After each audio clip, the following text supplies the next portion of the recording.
to Joe. Our topics are large and small. When you really need to know, we are the show. You want to know? It's time to talk to Joe.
Delicate, very delicate sensibilities, right?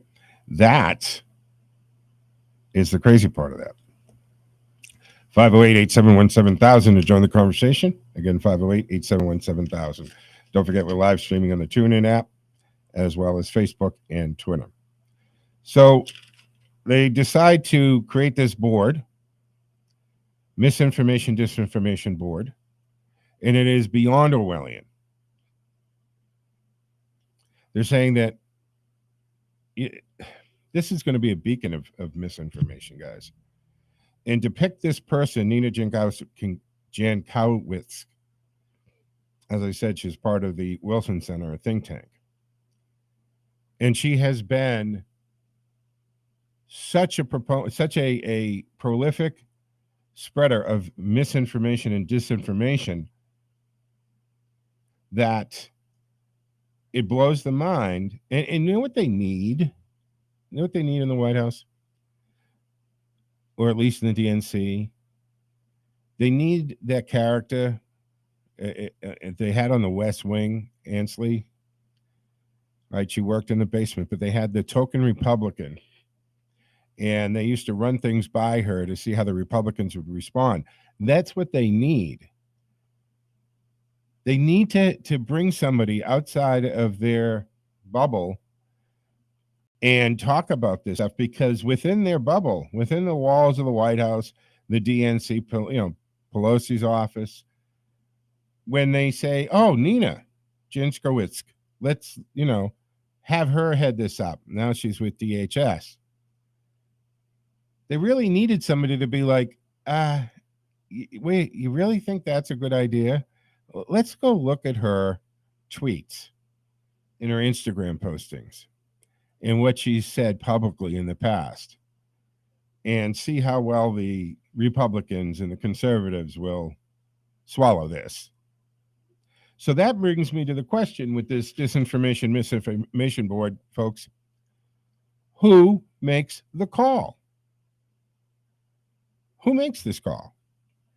Is it one person selected to be the arbitrator of misinformation, disinformation for the entire country? And bringing it back to what I'm saying with this, here we have timing is something, right? Because we're 6 months away from the midterms, for one. And Elon Musk just bought Twitter, saying that the reason for it is to make a level, even playing field, and truth is what matters here. And they go out of their mind. Now, it used to be, like I was saying, it used to be, well, Twitter's a private organization. They can do what they want. And they were kind of farming out the censorship.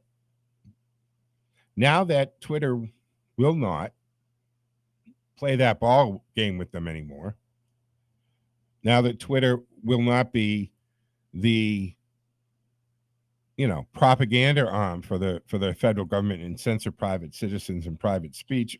And we can see that they've already must have corrected algorithms, because Don Jr. was on talking about the hundreds of thousands of followers he's instantly picked up, right? He was talking about not him, but also other people, other Republicans, instantly all of a sudden getting followers that they did not have before.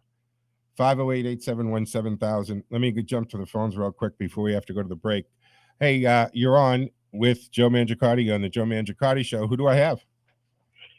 Yeah, you got Mark from Worcester. Hey, Mark, what's happening? What's your thought?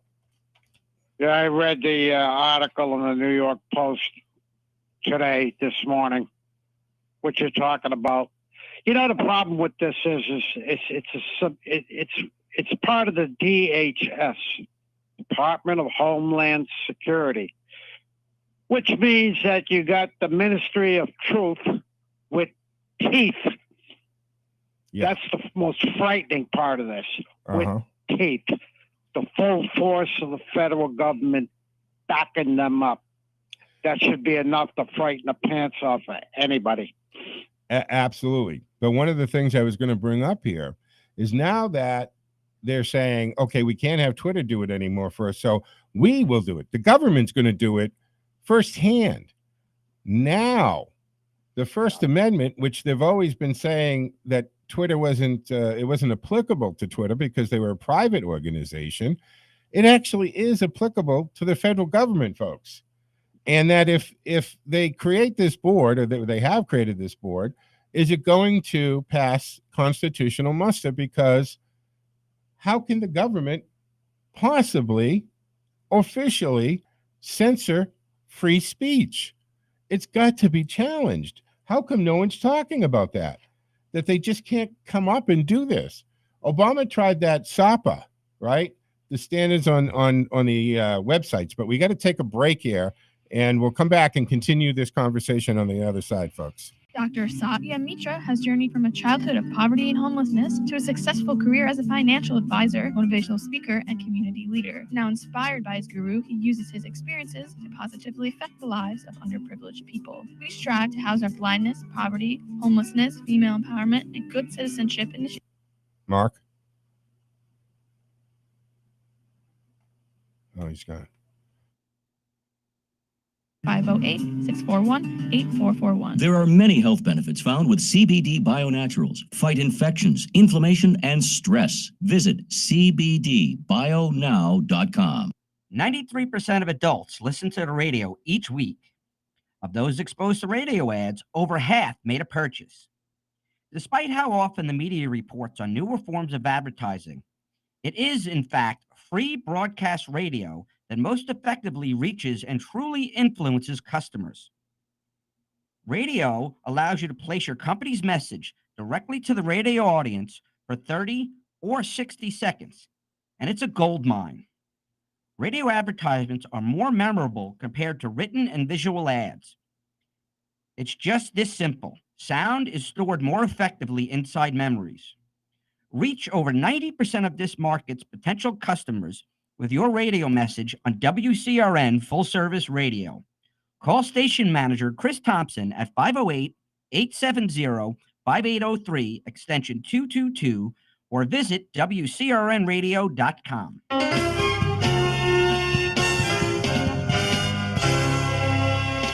Focus on your health with the Frankie Boyer Show, weekdays at 2 on Full Service Radio, AM 830 WCRN. Fresh and familiar New England hits every evening at 7 on Full Service Radio, 830 WCRN. This is the Joe Mangiacotti Show.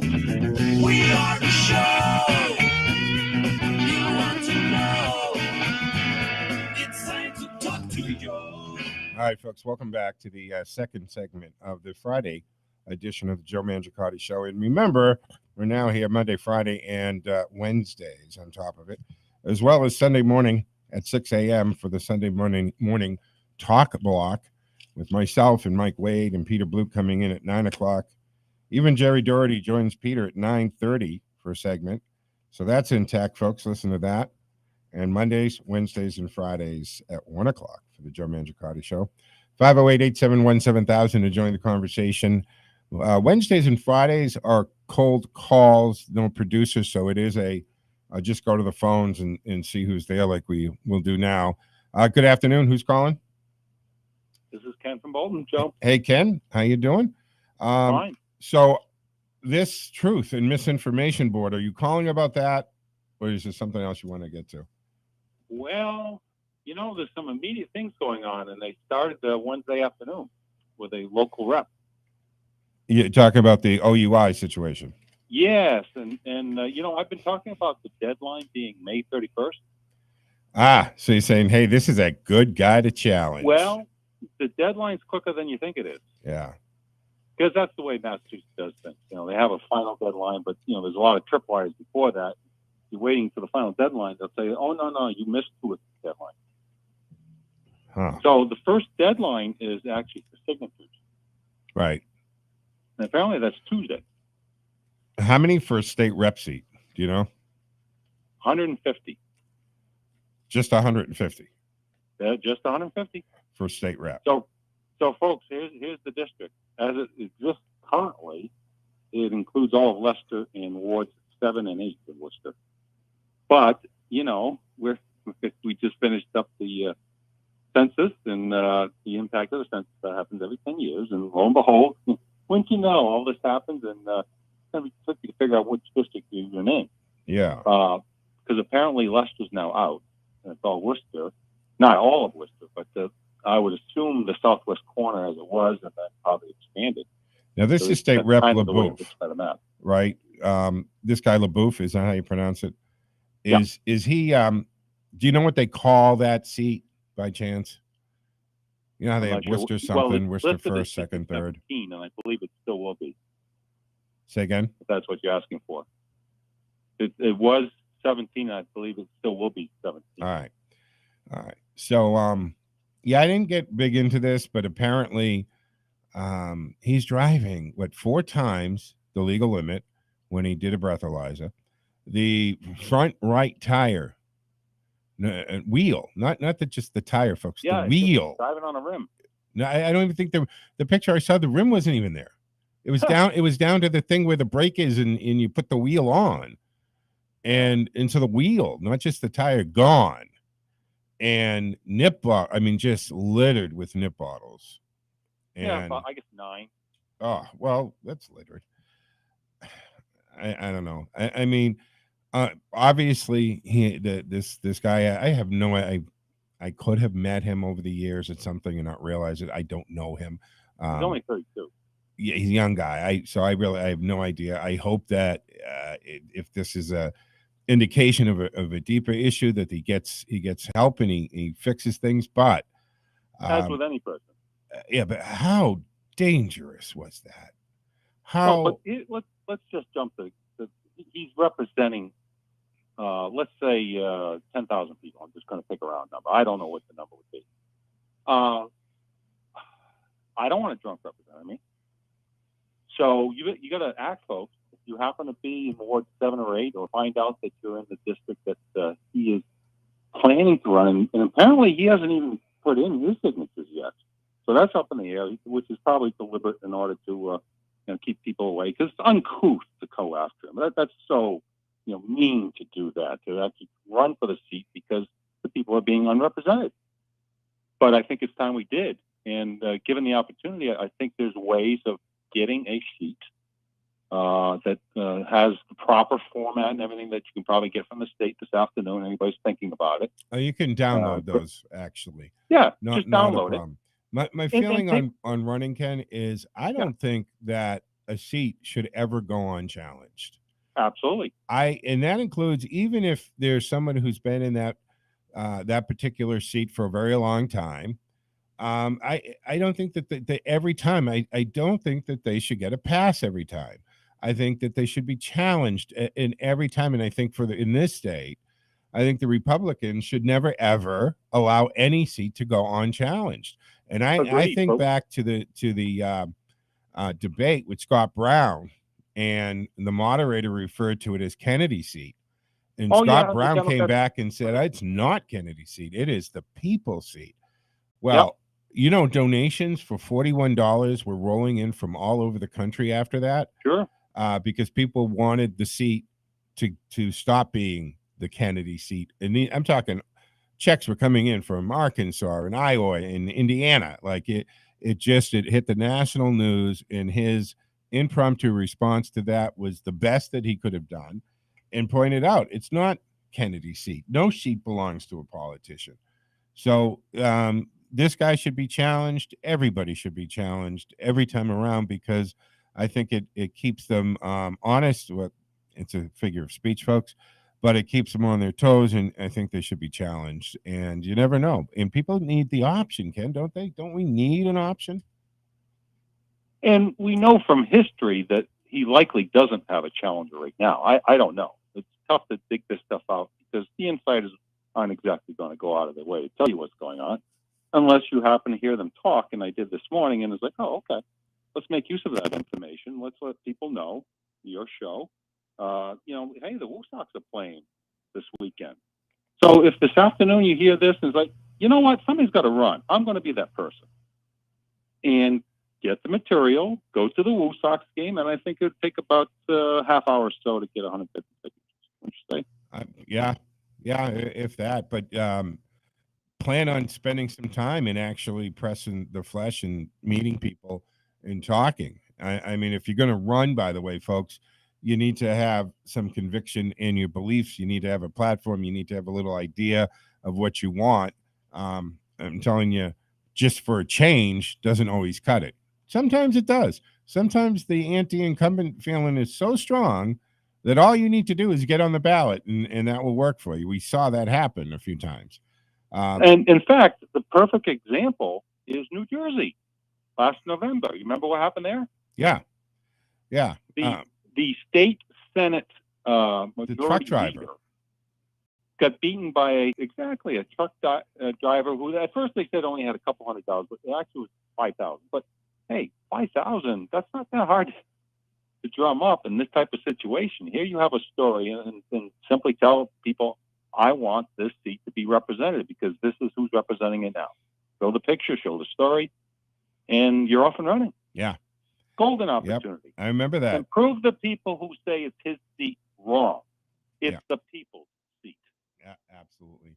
Well, that's actually a good call, Ken. Good point. Rep. LaBeouf, he may, if he didn't even do his signatures, maybe he's going to take a break, go get the help he needs, and spend it with his family and do that and step away from that. I don't think he's cut out for that particular job at the moment.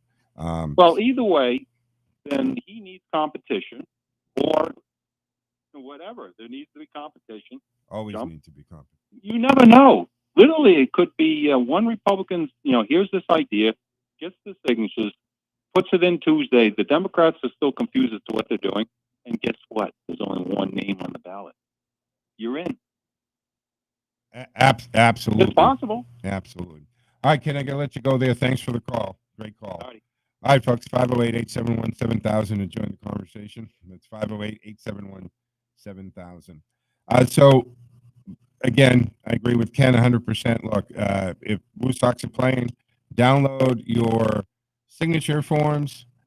The site, Secretary of State, Golden Galvin, right? The guy's been there forever. But the Secretary of State's site is actually a pretty good site to navigate. It's the same place you got to go for corporations, incorporating a lot of things, just about everything administrative wise. That's where you go, including running for office. So check it out. That's actually a great idea. You want to get a bunch of Worcester residents in one location at one time, and you don't have the time to do the grocery store for a few weekends. That would be awesome. Go to the Woo Sox, knock it out of the park. 150 signatures. I'm surprised. It's been 92, so 30 years since I had run for public office. So I don't remember what the signature thing was. But that doesn't seem like an unreasonable amount to get in an afternoon at the Woosocks, folks. All right, but going back to this crackdown on truth and Homeland Security Disinformation Board. Again, who's going to be on the board? And why do we need this? And I'm asking the question about why does this fall under Homeland Security? Homeland Security's charter, go to their page, check it out. Number one thing on the mission of Homeland Security, which was created in the aftermath of 9/11, is to stop terrorist activities and stop any attacks against the United States of America, meaning that the enemies, our foreign enemies, who mean to do us harm. But the Homeland Security is being directed to our own citizens. They are now considering our own citizens as enemies or people who need to be monitored and watched. That's concerning, no? Is that really should be the role of the Homeland Security Department or Department of Homeland Security, is to be monitoring the speech of American citizens? And I've said this over and over again, and I don't think I can say it enough times, that the answer to speech that you don't like is more speech, not the suppression of the speech. Now, I'm not talking about, we all know the exemptions. You can't yell fire in a crowded theater, and you can't say erroneous things about people and spread lines and do slander or write it and put libel, right? We understand that. We have laws already in place for all of that. It's already protected. But misinformation, disinformation, because you don't like that opinion, you don't like what they think and how they interpret the tea leaves, is not reason to suppress them. Or, as Mark made reference to, by making a government agency out of this, will they actually have teeth, consequences, power? We got to take a break. We will be back in a moment. Time now for the forecast from the Boston Independence Group Weather Center. Call Jerry Doherty today at 877-772-1776. Retirement is within reach. I'm Vicki Graffin. Here's your latest Boston 25 weather on Radio 830 WCRN. It's another cold start to the day. Bundle up as you head out the door. Going through the afternoon, we're going to see a mix of sun and clouds. Highs getting into the mid-50s and still on the breezy side, so a little cool for this time of year. We will eventually drop down into the 30s again overnight tonight. Plenty of sunshine for your Saturday with highs getting back up into the mid to upper 50s. I'm Vicki Graffin. You can hear Boston 25 live for the morning drive weekdays on AM 830 WCRN. The theater season is finally back, and it's heating up. Don't miss a moment with Behind the Scenes at the Hanover Theater and your host, Lisa Condit. Friday mornings at 9 right here on AM 830 WCRN, Full Service Radio. At Evan Williams, when we make bourbon, we keep it simple. We do things right. And when you taste it, you'll understand why. Evan Williams, bourbon done right. Evan Williams Bourbon, Bardstown, Kentucky, 43% alcohol by volume. Evan Williams Bourbon reminds you to think wisely, drink wisely. Cheryl Ann Gangle co-founded the Be Like Brit Foundation, founded to honor the memory of her daughter, Brittany Gangle, who died tragically in the 2010 earthquake in Haiti, along with approximately 300,000 others. To honor her life and her commitment to those less fortunate, the Be Like Brit Foundation worked towards fulfilling their vision to raise the next generation of leaders in Haiti. Please take a minute and visit belikebrit.org to learn more about their mission and see what your help has accomplished and will do in the future. Make a difference. Be like Brit. I'm Joe Mangiacotti, and I'm asking you to now join me Mondays and Fridays at 1 p.m. Our Sunday morning political talk block is still intact, so wake up Sundays, 6 a.m. The Joe Mangiacotti Show. The tradition continues. This is the Joe Mangiacotti Show. We are the show.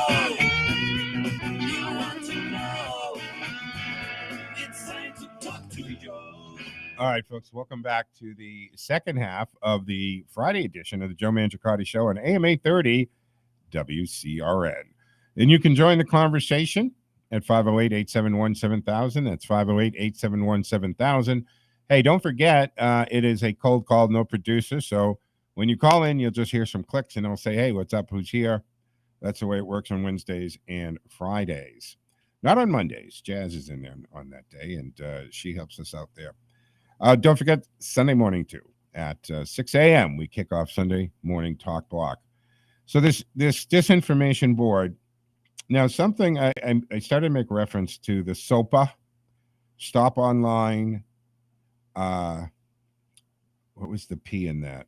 Oh, yeah, it was the Stop Online Piracy Act that Obama tried to put in during his administration. This would have given the government the authority, the ability to take down any website at any time if they thought there was any piracy going on. That didn't work out. I think that was a trial balloon for what's happening now. Now we want to have a czar of truth. And I think that this will give excuses to the other platforms to censor the heck out of anything they want. Because if the government's doing it, and then you have to say, but, and follow me on this for a second, because see, to a lot of the people on the left, right, in the joyless, well, there's Joy Behar and then the other one, what's the Sunny or son, whoever it is on MSNBC, the black female racist on MSNBC, when they get so thrilled about this and they think this is a great idea, when there's a Democrat in the Oval Office and the Democrats have the majority in the House and technically the Senate. Now, remember when Trump got elected, we needed to change everything, right? They wanted to even take the football away from him. Had to change everything. So all these people that are pro misinformation board today, how would they feel if there was a Republican in the White House? Imagine if Trump was reelected or there was a Ron DeSantis in there.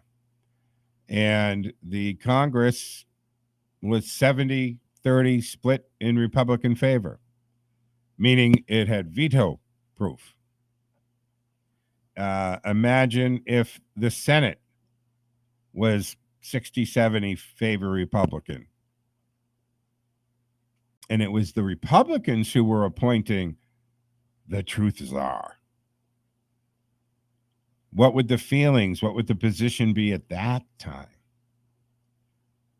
So it comes back to who's going to be on the board, who's making these decisions and who's deciding what's truth. Because what we saw in the last couple of years is what wasn't truthful, what was disinformation, even though it was totally the truth, but because of the political aspect, for the politics of it, for the party who didn't want that narrative, it was disinformation, like the lab leak. It came from a lab, not some bizarre bat-eating scenario you're trying to make us believe in. Talk about, I mean, they called saying they came from the Wuhan virology lab, which is where it broke out, was like right over there. You can see the lab.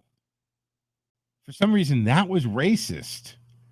But to say that it came from the eating of bats in this culture, that wasn't racist.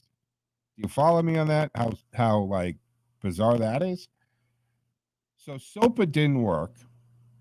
Who's going to be in charge of the board and who decides the truth? Because what we saw over the last couple of years is what was deemed disinformation at one point in timeline, in the history of our timeline, is absolutely the truth down here. When we see a very legitimate news outlet like the New York Post, I don't care if you like the paper or not, you can't argue that they're not a legitimate news source. They're one of the oldest newspapers in the country, breaks a story, but because certain people on the left and certain politicians don't like that story, and my goodness, that could hurt our candidate, It's suppressed. It's suppressed. I mean, Twitter, you couldn't direct message the link to that story. It wasn't even that you couldn't post it, but I couldn't have direct messaged you in that what we think is a private message between the two of us, that link to say, hey, did you see this story? You should really read it. No, they wouldn't even allow that to happen. So where they were so wrong on that, what are the consequences for that? What happens when the board of disinformation squelches something? And God forbid if there are fines or worse, imprisonment involved with this, and it turns out what was said was actually 100% true. How do you rectify that? How do you correct that? How do you make that person whole? And where do all these people that have been slandered and attacked and canceled, where do they go for their reputation? And where do they go for their credibility to get all that back after you've destroyed them? This idea is so bad on so many levels. And on face value, folks, principle alone, a government board monitoring your speech, how does that not grade you? How does that not grade against the fabric of an American citizen? How does that not go against the very grain of America? First Amendment. And I'm not just repeating myself, I'm saying the First Amendment is first for a reason, as is the Second Amendment, is to ensure the First Amendment. The founding fathers had a pretty good idea of what they were doing and what they just fought for. And they saw what life was like when the crown could decide what you could say, when the crown decided you could be imprisoned if you spoke ill of the crown. And they saw what happened when the first thing redcoats did was disarm you. Why do you think they were marching to Lexington and Concord? Because they heard that's where the guns were stored. Meanwhile, most of them were actually over here in Worcester. That was the funny part. And they didn't even try going against Worcester. But that's there for a reason. So how does this not bother you? How does this not grate you? It goes against every fabric of being an American citizen. And you have Elon Musk, and I feel sorry for this guy only in a sense. I respect him. I admire him. I think he's the Leonardo da Vinci of our time. I think that he has a way of looking at things that the average person doesn't. And I love the fact that he looked at things like the war in Ukraine and saw that how important it was to have internet ability. So he turned his Starlink on free for everybody in that region. And then he saw what was going on at Twitter. I think the Babylon Bee cancellation, censorship, bothered him a lot. I think a few of the others bothered him a lot. And he said, this isn't right. And to have the ability, the money, as the richest man in the world, to say, well, you know what, I'm going to buy it. And I'm going to open it up for everybody, not left or right. We really don't know his politics. He doesn't share that. And I said it before, I assume he's kind of some kind of libertarian type guy. But what he says, I like a lot more than what Twitter has done. I'm good with putting Elon Musk's words and goals ahead with more credibility than what we know Twitter has done.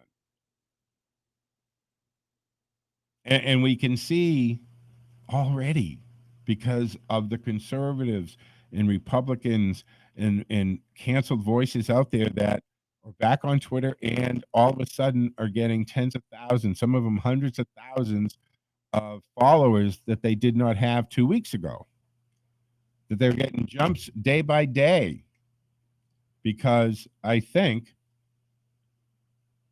and what say you, 508-871-7000, I think that some people over at Twitter are saying we got to do some house cleaning before Elon gets in here, because Elon's like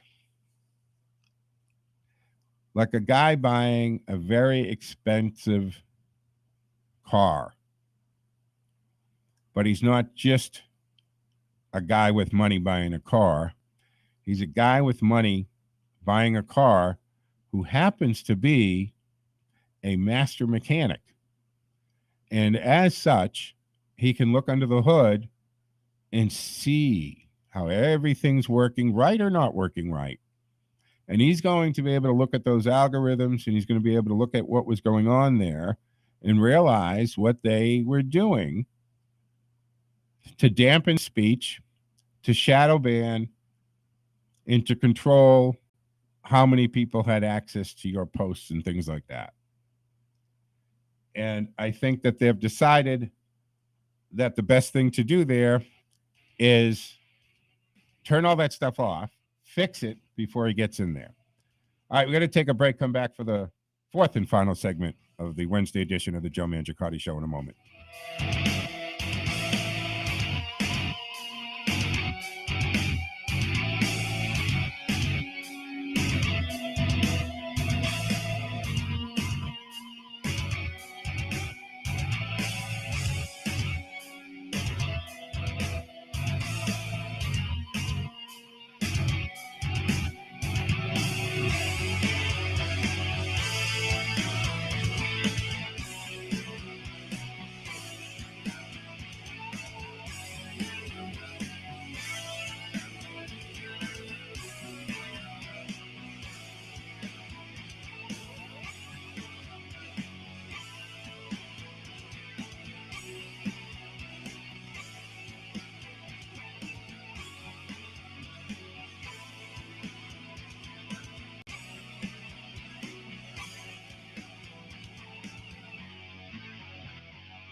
Don't put mercury in the trash. Don't put mercury in the trash. Fluorescent lamps. Fluorescent lamps. Thermometers. Thermometers. Thermostats. Thermostats. These could all contain mercury, so let's dispose of them properly.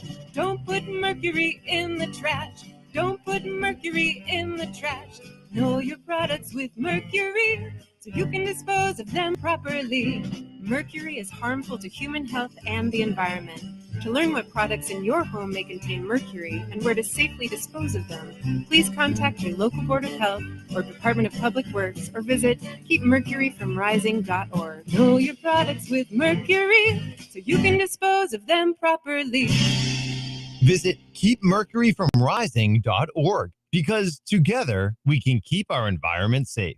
Brought to you by Win Waste Innovations. Performance for the planet. At Evan Williams, when we make bourbon, we keep it simple. We do things right. And when you taste it, you'll understand why. Evan Williams, bourbon done right. Evan Williams Bourbon, Bardstown, Kentucky, 43% alcohol by volume. Evan Williams Bourbon reminds you to think wisely, drink wisely. Whether it's the latest news, sports, and weather, Howie Carr in the afternoon, or North Star music at night, listening to Full Service Radio 830 WCRN has never been easier. Just log on to WCRNradio.com. John the Roofer has been a leader in the roofing and home improvement business in both Massachusetts and Rhode Island for over 65 years. John the Roofer has earned a great reputation by successfully completing home improvement and roofing projects on time and at the quoted price. For residential or commercial roofs or siding and windows, call John the Roofer today, 866-906-ROOF. That's 866-906-ROOF. John the Roofer. Call him today, 866-906-ROOF, or go to johntheRoofer.com. This is the Joe Mangiacotti Show. We are the show you want to know. It's time to talk to Joe. All right, folks, welcome back to the fourth and final segment of the Friday edition of the Joe Mangiacotti Show on AM 830 WCRN. 508-871-7000, 508-871-7000 to join the conversation. Lines are open and available. It's a cold call, folks, so you know what that means. When you call in, you'll just answer it, and that'll be that. We're live streaming on our Facebook and Twitter page at Joe Mangi Show, YouTube channel, Twitch TV, and our LinkedIn page. And don't forget, we're always streaming on the TuneIn app. Once you download it, you punch WCRN, hit that like button, the favorite button there, so you're always easy to find us. All right, I want to switch gears here because we're going to talk about, the subject that if you've ever listened to this show, you know how I feel about the whole idea about canceling student debt. It blows my mind that we're even talking about it, that it's on the table for discussion. The eliteness of it, and it's going to help the wrong people. You basically want to give money to the wealthier people, right? Because the people with the big bills, doctors and lawyers, right? Those degrees, medical degrees, legal degrees, are people that in theory will make more money, make a lot of money in the course of their career. And those are the people you want to give money to. And the people who went into trade schools or went over the years online or something like that, it's beyond ridiculous. And they're out there. And of course, our very own Elizabeth Warren, who's such a proponent of this. And I don't know if you remember back, there was that clip during the campaign, the 2020 campaign, when a father who was in the crowd and he asked her, he said, hey, my daughter, we put her through school. I worked 2 jobs. We sacrificed family vacations. We drove the car for years. We sacrificed everything in our daily life to pay her tuition and put her through school. Are you going to give me that money back? And she looked at him like he was an idiot and said, no, of course not. That says it all right there. Right there. Now, the president is coming out and he said, don't forget the scenario here, right? He's being pressured by the squad. And Elon Omar, who has student loans, admitted it. She said, she has this debt. That's a huge conflict of interest right there, is it not? Why doesn't somebody say to Elon, we're going to cancel student debt, except if you're a member of Congress and you have student debt, you're exempt from the relief because, that's a conflict of interest. You can't vote to give yourself debt relief. So we're going to, what's your vote now? Won't apply to you. You'll still have your debt. Do you think she'd vote for it or not? Somebody should ask her that question. So the president is being pressured by that extreme left part of the party, which seems to be controlling him in a lot of ways. And you got to think back, because I remember the early debates in the Democratic debates, and most everybody in the stage was all for this student debt relief, and Biden was the only one up there kind of hesitant about it. But the pressure's been on him now to go there, and he's resisting the pressure to cancel $50,000 in student debt per borrower, which is a significant amount of money. And the thing about this that I do not understand is, how don't they understand that debt doesn't magically disappear? That was money that was borrowed under contract. You elected to go to whatever school you went to, study what you study, do what you do, and signed on the dotted line that in exchange for that money and getting your degree, you would pay back that money, which is supposed to allow the next generation of students, by the way, to, get their degrees and go through the same thing, right? That's kind of the theory behind this. Meanwhile, these towers of education are jacking those tuitions up at an incredible rate. But we don't hear Joe Biden talking about gouging the students. We don't hear him talk about the greediness of these universities.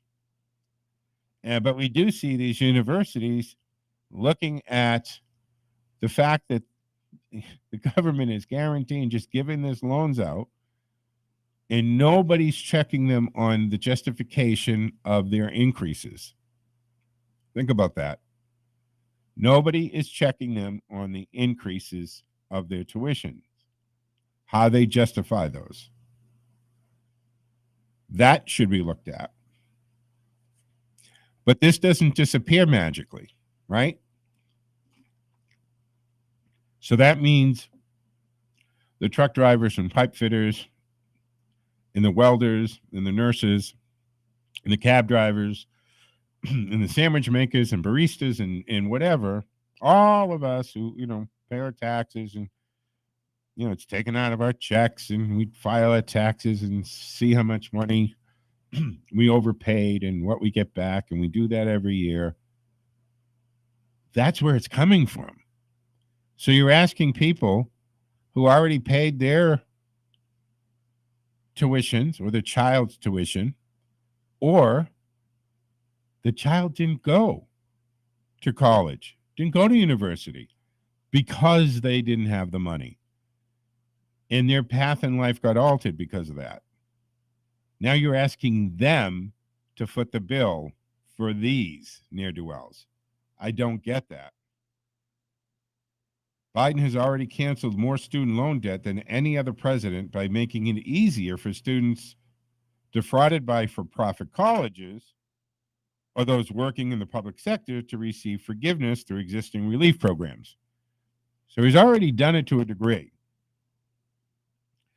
And he's talking about maybe $10,000.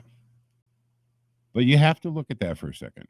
Forgiving $10,000 per borrower would require writing off, but it really isn't written off, but it would require we, the taxpayers, absorbing $321 billion in loans. $321 billion is what it would take to cover the $10,000 per borrower loan forgiveness. Where does the $321 billion magically appear from? Where does it come from, folks? Debt doesn't disappear. It doesn't evaporate. But he's trying to cater to those younger voters. Now, speaking as someone with a little political strategy behind him, catering to younger voters in a midterm is not the wisest thing, just statistically speaking. The younger voters don't really turn out in midterm elections. Not an opinion. We can go look at the voting records and all the data that's out there and all these campaigns, right? Holly Robichaud, who does this for a living, right? Consulting and stuff. I'm sure we could consult with her and ask her, who turns out in the midterms, and she'd say, well, statistically, the older voters turn out. Not only the older, but the elderly turn out. They always turn out.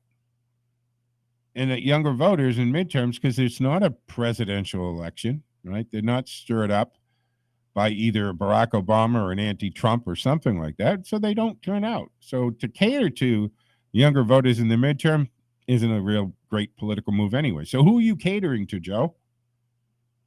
To what degree, to what extent is that happening? But why would you pay for somebody else's loans? Nobody forced them to take these loans. Nobody forced them to go to that school. You can get a great education at the University of Massachusetts, whatever branch you go to. There are tons of great schools out there. Even community colleges. You do great in community college. Maybe you get some some grants and ability to go to other schools, right? On a full boat, maybe. I don't know. But the other thing you have to look at is the shell game on Capitol Hill. You got to keep an eye on what's going to get tucked into bills, because this is what happens when they have something that isn't that, it's hard to sell. It gets buried in. When we look at some of these bills that have passed, and then we start to find out what's really in them, don't forget the old, well, you got to really pass it to find out what's in it game, right? That we're falling for that more times than I can think of. And there's a multi-billion-dollar COVID package being looked at, negotiated on the Hill right now. If COVID is over, if we're going to lift Title 42, why do we need billions of dollars more in COVID packages? I don't understand. So what's really in there? God, we have to read these things before we vote on them, before they get passed. We can't keep making the same mistake over and over again. Billions and billions of dollars in a COVID relief. I think at this point, right, Pelosi et al. Would like to call everything a COVID bill, a COVID package, a COVID relief, because they're figuring nobody's going to be against something that's against COVID, right, to help COVID situations, except it's over. And yeah, it's easy to call somebody a name if they say, I question $400 billion COVID package. What do we need that kind of money for? Because you know what?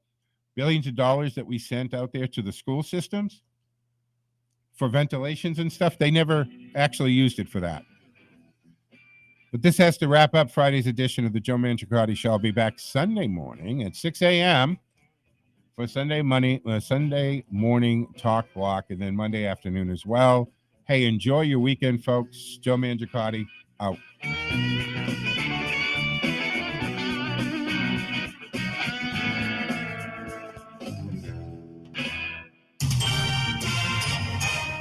This is Full Service